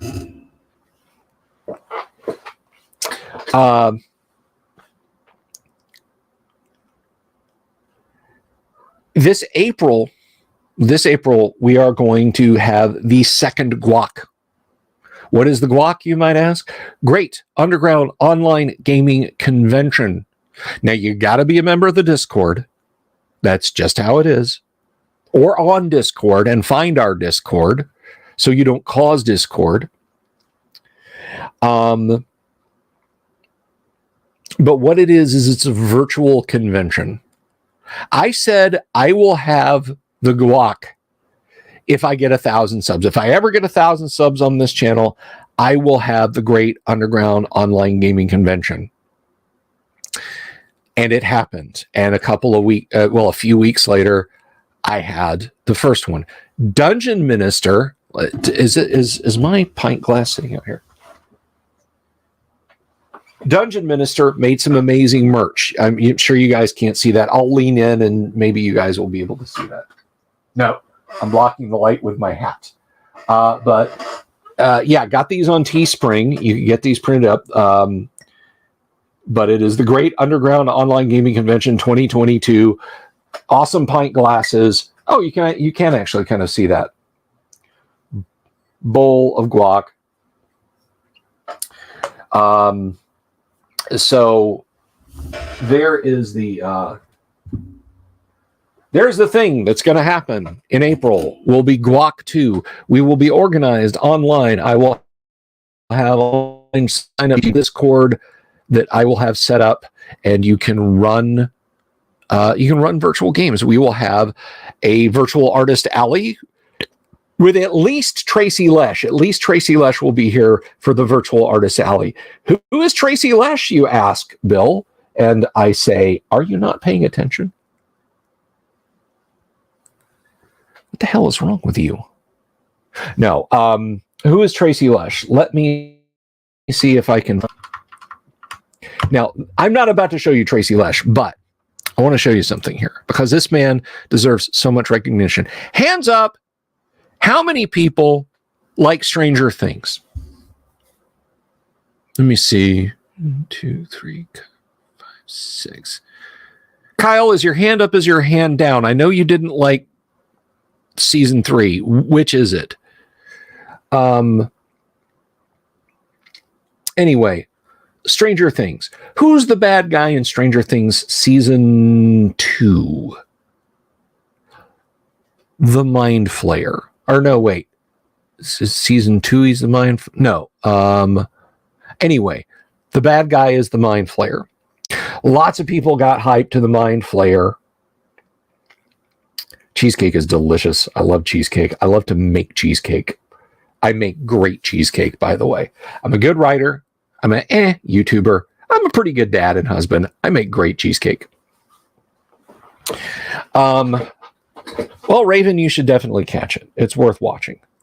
So the monster, it's not a D&D Mind Flayer. I don't want to spoil anything, but they refer to the monster as the Mind Flayer. Tracy designed the Mind Flayer. The Mind Flayer is Tracy's creation. Tracy was at TSR in 1975. Right there, let me zoom in. That is the first illustration ever of a Mind Flayer, and it was done by Tracy when he was at the tender age of 16 or 17 years old, back in 75. So, well, Jimmy, I disagree with you. I disagree with you too, Luther. I quite like them. So anyway, Tracy did the Mind Flayer. And of course, it became, Mind Flayers are like your go-to popular weird monster. And it turns out that Tracy lived here in Central Florida. And Tracy and I became buds. He's moving away at the end of this month, which stinks, because we won't get to hang out in person anymore. But I bet I can get him to be in the artist alley at the Guac, at Guac 2. So virtual gamings, possibly panels, definitely guests, which would be you guys. So be here for that. Now, something else.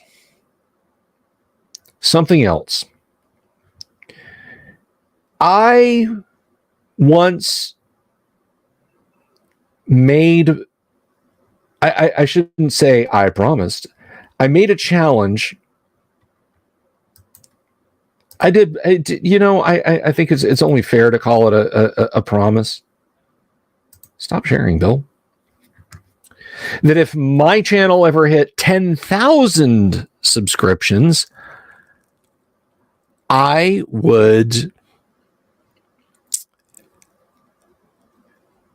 have a real in-person convention. Now, it won't be free. Guac is free. It's free with your meal. You get free guac. Who doesn't like free guac, right? So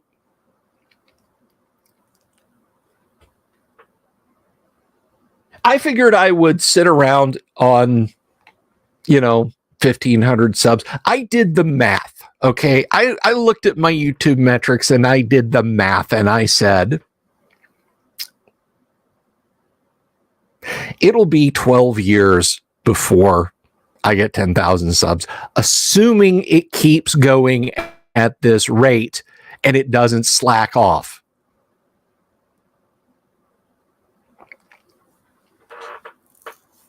So it was a safe bet for me to make, and it may still be a safe bet for me to make. But I said, I'll promise him a real con at 10,000 subs, because I'm never going to get 10,000 subs. I've got a third of that now. I've got 3,000 subscriptions. If things keep blowing up like this, I may wind up having to arrange a real face-to-face in-person convention. Again, it wouldn't be free, but no, Tonka, BillCon doesn't exist. Only in your febrile imagination. It will be Guac. Great Underground Overland Gaming Convention. Anyway.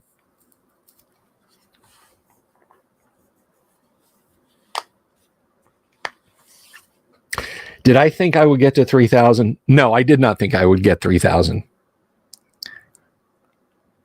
I'm the Hasbro algorithm. Watch it. I'll hit 10K next week, maybe.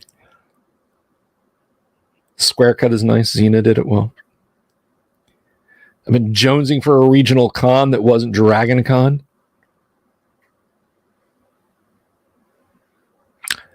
$4K Minimaster, sorry. You're quite welcome. I'm doing another one after the live stream tonight. There's another update coming.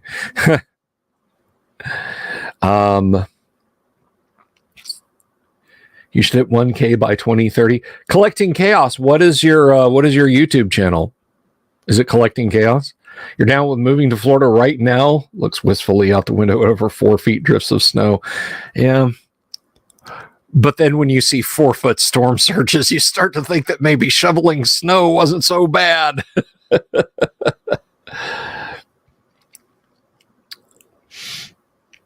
I'm not going to hit 10K next week because this insanity from Wizards of the Coast is going to stop. All right. I'll get views. I'm kind of on the radar now, but I've never been to Gen Con. I think the best Gen Cons were in the probably 70s and 80s. I remember in 1999 when I was really ramping up my love of AD&D again, I had people saying, telling me, was in 1999, Sony Verant had a gargantuan booth right in the middle of Gen Con. Because that was the year, or maybe it was just the year before, that EverQuest had come out, and EverQuest was the shiz, as the kids say.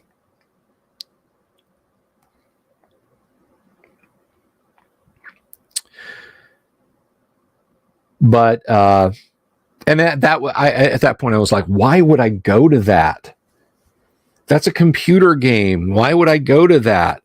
And I remember a buddy of mine was like, that's the future, dude. D&D will be all online. Well, D&D Tabletop has resurged. And despite the best attempts of Wizards of the Coast, it's not going to be all online. I played EverQuest for about 2 months, my wife and I did, and it's just like, it's like trying a food you don't like. You don't dislike the taste, but it just doesn't do anything for you, or listen to a band you don't like. It just doesn't grab you. And we eventually just canceled our subscriptions and left.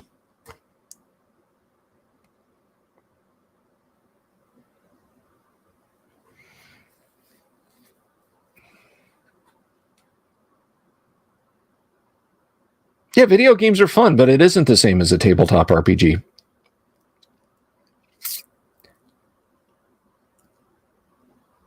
Oh, Bill, that's awesome. That's fantastic. You do your own game. That is great.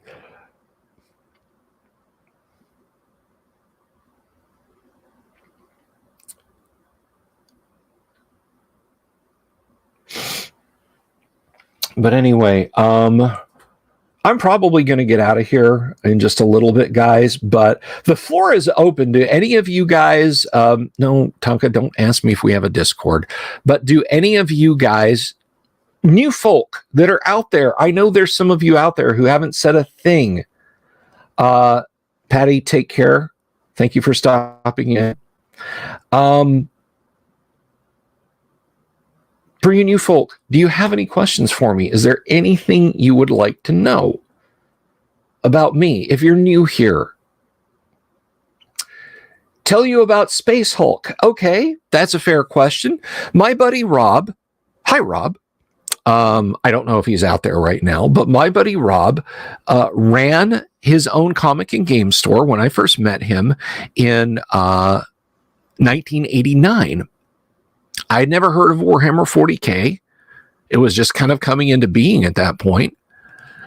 And I went in there one day and I met the guy and I saw this game called Space Hulk. And he said, I said, well, this looks kind of cool. And he explained it to me. And I said, so it's aliens, but guys in this power armor that looks like a Volkswagen stood up on its end? And he's like, yeah, basically.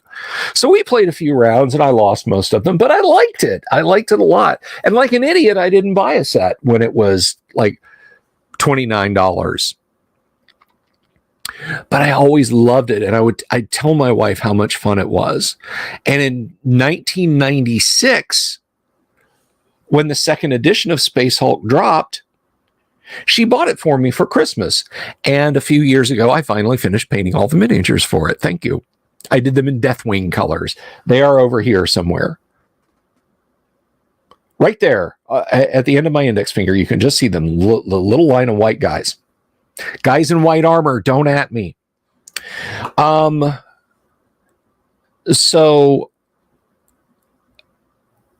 I have always loved Space Hulk. I'm not a GW fan. I'm not a huge 40K fan, but I have always liked Space Hulk for its aesthetic and the simplicity of play. So I have had my 2E set for a long time, and my gosh, if you give me an inch, I will take a mile. If you're like, oh, you got Space Hulk? Yes, I do. Sit down. Oh, well, I really don't. Shut up. Sit down. We're playing Suicide Mission. Excuse me, Unalive Mission. And we're gonna play, and I'll make you play Space Hulk. Well, while first edition Space Hulk came out and had tons of add-ons, Gene Stealer, what else was there? There was Gene Stealer. They like added Space Hulk to the 40K Army list, so you could have regular Space Marines, Chaos Space Marines, which were called Traitor Marines back then. And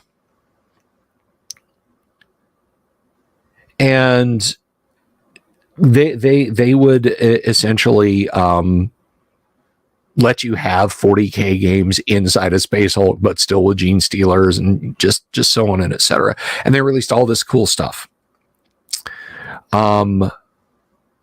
Rules for psychics, rules for what happens if you blow open a hull in a Space Hulk that is open to the vacuum of space, ladders for going up and down, air ducts a la Alien. So much cool stuff for Space Hulk back in the day. It's a red Luthor. Actually, it's a Chardonnay. You want a Chardonnay with Owlbear Luthor. So that's a thing that happened. And I do remember Blush Wine.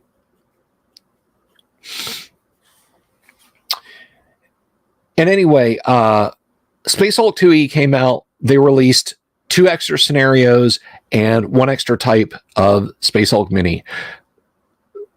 Psychic powers were gone.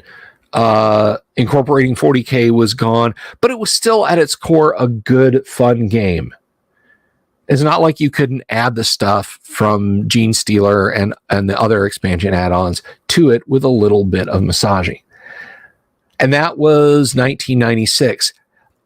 Fast forward to 2009, and they released Space Hulk 3rd edition, aka Return to the Rule of Cool, where they took a bunch of stuff from the expansions in Space Hulk 1E and put them in the rules with brand new miniatures, new scenarios, just a much fiercer game. And I was flush with cash, so in 2012, I bought 3rd edition. I also have 4th edition, but I only have the tiles and rule books, dice, and all the accessories, not the miniatures or the box. I didn't want them. So that's the story of my Space Hulk stuff. Yes, I got to see Lou Ferrigno. You know, Fuchsia, you're older than me. Beard split ends suck. Yeah. The missus has given me the marching orders to trim the beard, so I'm going to have to do that anyway. Grenadier minis below my white box. Yes. Yes, I have. And yes, Mirliton SG does do many of those, many of those. But yeah, those are the boxes for the Dragon's Lair, the Red Dragon Lair, the Wizard's Lair, and the it's called an Orc's Lair, but it's just a bunch of orcs.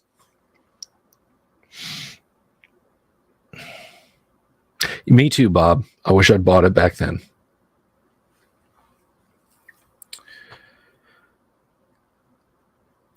Great to hang out with you too, Ken. You take care. Prep for your game. I hope my VW fixes itself too, Ken. I hope it does too, because God knows I can't afford to fix it.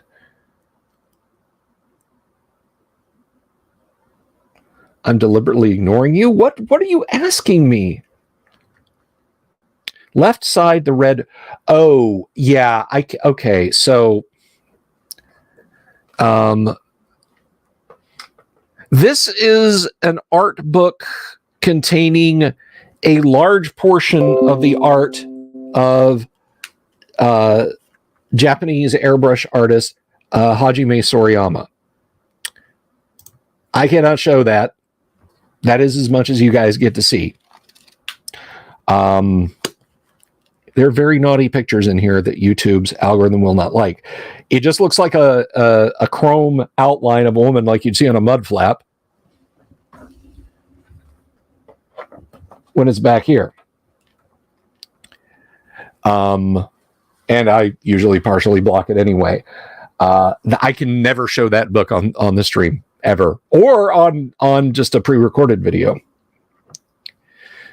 No, that is not a vertical belt of merit badges. That is a vertical belt of Apollo mission patches from 1 to 17.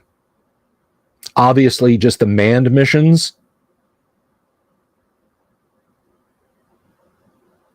Luther, you can buy a copy on Amazon. That one, I think, was $61 after shipping. Or was it? No. I don't think it was that much. I think it was like $49 or something like that. So yeah, you can get yourself a copy of that on Amazon.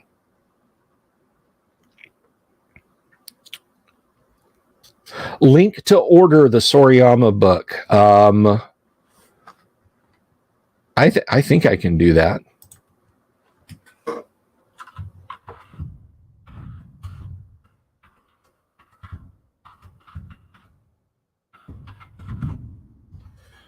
Let me see if I can find this.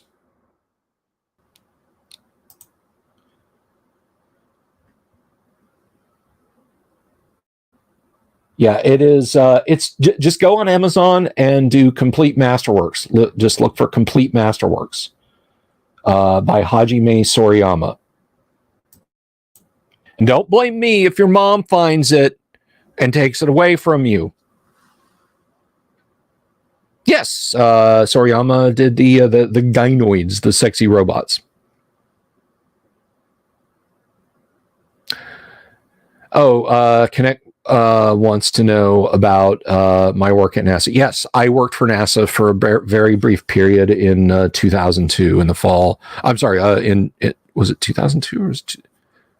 It was 2002, in the fall of 2002. The more important thing that happened that fall was my first interpersonal contact with Gary Gygax. I interviewed Gary, recorded the interview, and I'll be playing that on the anniversary show at some point. Yeah, at our age, it is the kids. Although my youngest is like 16, and she doesn't like coming back in my office anyway, and my oldest is 20, and she doesn't care.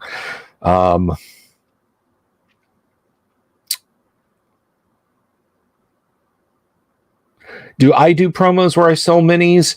Yes, but the current promo is closed, and as soon as I get them printed and shipped, I will open another one. Yes, I do occasionally do promos of very cool minis, and I print them in resin, and I offer them for sale. The first one I did was these classic owlbear, these classic beholders, which I will show you guys. Hang on a second.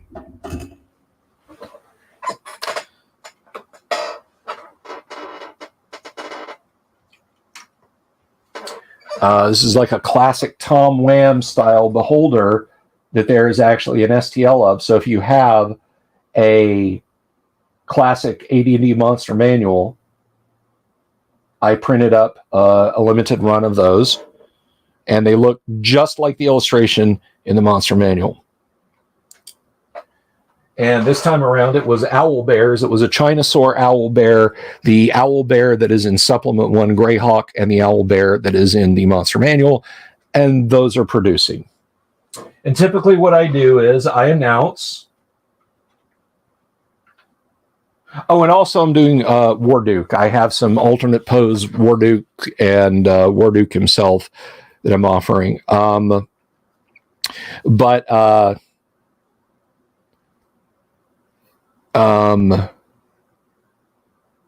Yeah, so I print them in resin and I'll offer them to you guys, but I do very limited runs because I don't want to get pinned down like constantly having to print them. Usually it's 10, sometimes I'll go a little higher. Fuchsia, I am using a Mars 2 Pro. I have a big printing project that I want to try and work on in 2023, but I don't know if it'll come together. I'm not artistic enough to make it happen. But yes, I use a Mars 2 Pro. Very small build plate, maybe about twice as wide as this. And that's it. No, not even that wide. Maybe a third again as wide. But it works. Oh, and I did, that's right, TJ, I did the Green Face Devil minis. The Sphere of Annihilation from the Tomb of Horrors fixed into a wall tile, and I painted those up.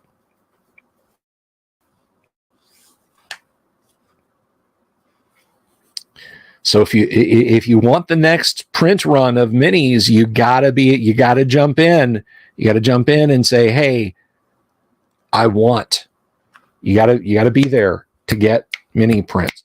Now, I do have a Mars 2 Pro. I don't have a second channel.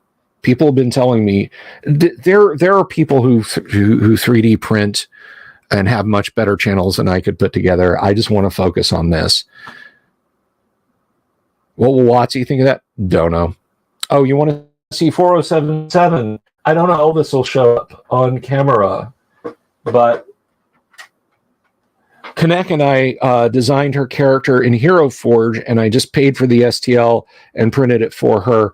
It looks kind of like an old school car hood ornament like you'd see on a Cadillac or a Rolls Royce, the kind of a winged Valkyrie woman there. You know, I will put this, if I can do this without causing a disaster. I mean, more than usual. I will put this on camera and try and get this in here for you guys. Now let me see if I can do this. Luther, we'll see you around. Take care. Don't let the door hit you where the Lord split you. Let's see. Go over here. Go over here. And I'm going to be done here soon, guys, too. Connect wants to see this. And so if I turn that on, there it is. There she is. So that is 4077, her synth Medbot character in the Friday Night Gamma World game.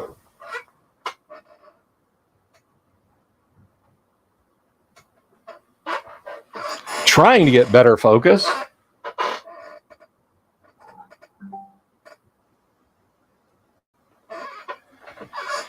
That's not great. Winged warrior woman in body armor with a futuristic gun. You guys will see it one day when I get it painted up. Thank you, Jorge, for hanging out. Thank you so much. So anyway, that kind of does it for me, guys. I'm gonna wrap up. We're gonna bring this plane into the in for a landing. One more video is coming from me. One more video is coming from me tonight that I will drop. I gotta eat something. I've not had supper. I've been so freaking stressed out about the car and other stuff that is just spiraling out of control in real life. But I'll keep doing this for you guys. Thank you, everyone. Thank you for your super chats. Thank you for all the love that you guys have shown me, for subscribing to the channel, for sticking around. And it's been an absolute blast. We'll be back tomorrow night. We will be back at 8 o'clock for more Preamble Ramble, and then at 9 o'clock, this is all U.S. Eastern Standard, we will be back and we will play some classic first edition Gamma World, and we've got a good group ready for the Gamma World game, so hopefully you guys will enjoy that. So everybody take care and keep spreading the word, because it's partially you guys. What am I saying? It's partially you guys. It's all you guys who are getting the word out there. And I love you all, and I'll see you tomorrow. Peace. Have you seen my owl bear?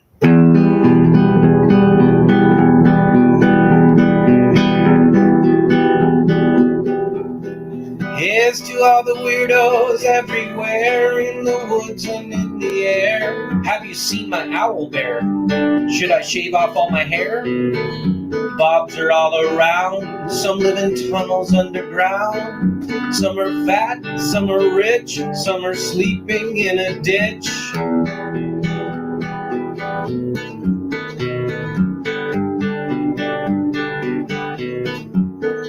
Can you ride a crooked horse without a saddle, way off course? Naked as a toad, all the way to Smoky Joe's. Have you seen the little creep driving fast in his little green Jeep? He smells like fish and brandy, but his rotten teeth look dandy. Take me to the show, I don't care if fast or slow. From action flicks to dancing dicks, just take me to the show.